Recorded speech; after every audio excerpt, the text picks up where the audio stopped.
Gagawa ko kami ng sumang malagkit. Ito po. Ito yung ipangbabalot namin. Tapos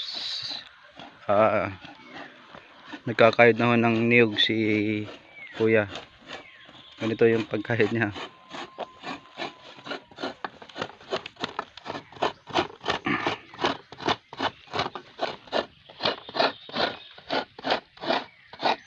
Sa Manila di machine dito manual lang.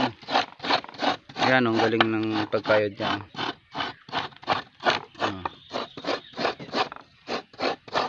Bilis niyan. Lalo pa yung machine. Ang gaganda pa ng ano niya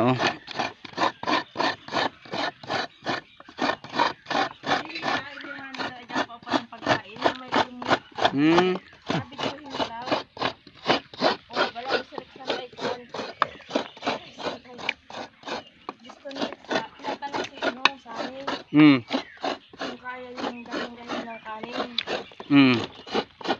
Ay, kaya raw sa amin. Ay, naniniwala yung Rexon. Ang gusto 500. Ang gusto naman ni Rexon, 100. Abigay. Nagsutuwa. Ganun pala yun. Mga puhang ano.